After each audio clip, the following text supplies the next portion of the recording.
Coronavirus, le Parlement bruxellois confie des pouvoirs spéciaux au gouvernement Vervoer. Le Parlement bruxellois a accordé jeudi, à l'unanimité, des pouvoirs spéciaux au gouvernement bruxellois pour organiser la lutte contre la pandémie du coronavirus et gérer ses multiples conséquences dans le champ des compétences régionales. Il y a eu 8 abstentions, PTB/PVDA et Agora.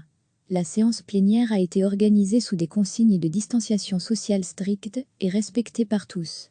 Seuls les chefs de groupe et le gouvernement ont pris part au débat dans l'hémicycle.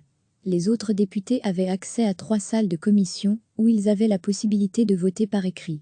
Les 2 propositions d'ordonnance consacrées l'une aux matières régionales et l'autre à celle dépendant de la commission communautaire commune ont été introduites par les partis de la majorité, mais aussi, depuis l'opposition, par les MR, le CDH et le CDEV. L'objectif de l'octroi de pouvoirs spéciaux est de permettre à la région bruxelloise de prendre des mesures rapidement dans les matières directement liées aux conséquences de la pandémie sans avoir à réunir le Parlement, ce qui habituait l'homme du temps et qui est actuellement fortement contrarié par les mesures de confinement justifiées par les précautions sanitaires. De plus, en fonction de l'évolution de la pandémie, il est possible que le Parlement ne soit tout simplement plus en mesure de se réunir. Les pouvoirs spéciaux accordés au gouvernement Vervoer comprennent ce cas de figure. L'exécutif pourrait, dans ce cas également, agir dans d'autres matières. Mais à Bruxelles, des balises plus restrictives qu'en Wallonie ont été prévues pour ce cas de figure. Le gouvernement bruxellois devra ainsi toujours requérir en urgence l'avis du Conseil d'État, qui peut être amené à statuer qu'il est dans l'impossibilité de le faire dans le délai requis. Il ne sera en outre autorisé à user de cette faculté qu'après s'être concerté avec le président du Parlement et moyennant l'avis du bureau sur les mesures envisagées. Comme en Wallonie, les pouvoirs spéciaux du gouvernement bruxellois seront accordés pour une période de 3 mois, renouvelable une fois. Durant le débat, l'ensemble des chefs de groupe se sont préoccupés du sérieux et inédit de la situation à laquelle la région et par-delà, le pays sont confrontés. Pour le MR, première force de l'opposition à Bruxelles, l'octroi de pouvoirs spéciaux dans les circonstances actuelles est le triomphe de la démocratie qui a tout l'arsenal requis pour ne pas tomber dans la dictature et l'arbitraire, a dit la chef du groupe, Alexia Bertrand. J'ai foi dans le fait que vous utiliserez au mieux le pouvoir que nous vous remettons pour le bien commun, a-t-elle souligné à l'attention du gouvernement. Sielt Jevanacté, ENVA, a invité le gouvernement à agir dans la transparence et à informer systématiquement les députés des mesures qu'il prendra et de l'ensemble des textes qui seront rédigés dans ce contexte. La ENVA a également validé l'octroi de pouvoirs spéciaux. Le PTB s'est abstenu.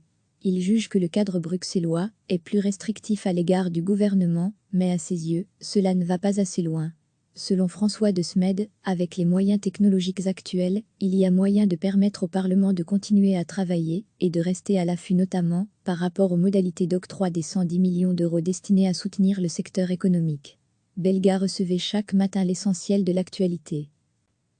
Le Parlement bruxellois a accordé jeudi, à l'unanimité, des pouvoirs spéciaux au gouvernement bruxellois pour organiser la lutte contre la pandémie du coronavirus et gérer ses multiples conséquences dans le champ des compétences régionales. Il y a eu 8 abstentions, PTB/PVDA et Agora. La séance plénière a été organisée sous des consignes de distanciation sociale strictes et respectées par tous. Seuls les chefs de groupe et le gouvernement ont pris part au débat dans l'hémicycle. Les autres députés avaient accès à 3 salles de commission où ils avaient la possibilité de voter par écrit. Les 2 propositions d'ordonnance consacrées l'une aux matières régionales et l'autre à celle dépendant de la commission communautaire commune ont été introduites par les partis de la majorité, mais aussi, depuis l'opposition, par les MR, le CDH et le CDEV. L'objectif de l'octroi de pouvoirs spéciaux est de permettre à la région bruxelloise de prendre des mesures rapidement dans les matières directement liées aux conséquences de la pandémie sans avoir à réunir le Parlement, ce qui habituait l'homme du temps et qui est actuellement fortement contrarié par les mesures de confinement justifiées par les précautions sanitaires.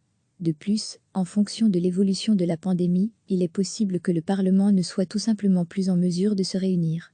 Les pouvoirs spéciaux accordés au gouvernement Vervoer comprennent ce cas de figure. L'exécutif pourrait, dans ce cas également, agir dans d'autres matières. Mais à Bruxelles, des balises plus restrictives qu'en Wallonie ont été prévues pour ce cas de figure. Le gouvernement bruxellois devra ainsi toujours requérir en urgence l'avis du Conseil d'État, qui peut être amené à statuer qu'il est dans l'impossibilité de le faire dans le délai requis. Il ne sera en outre autorisé à user de cette faculté qu'après s'être concerté avec le président du Parlement et moyennant l'avis du bureau sur les mesures envisagées. Comme en Wallonie, Les pouvoirs spéciaux du gouvernement bruxellois seront accordés pour une période de 3 mois, renouvelable une fois. Durant le débat, l'ensemble des chefs de groupe se sont préoccupés du sérieux et inédit de la situation à laquelle la région et par-delà le pays sont confrontés.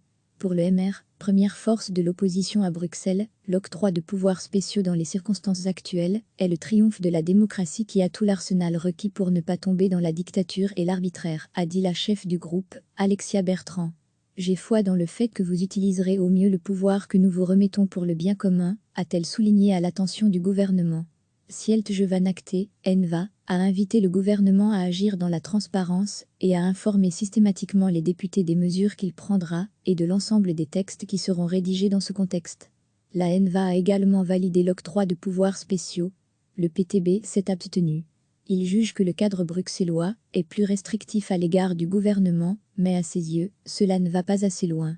Selon François de Smed, avec les moyens technologiques actuels, il y a moyen de permettre au Parlement de continuer à travailler et de rester à l'affût notamment par rapport aux modalités d'octroi des 110 millions d'euros destinés à soutenir le secteur économique belga.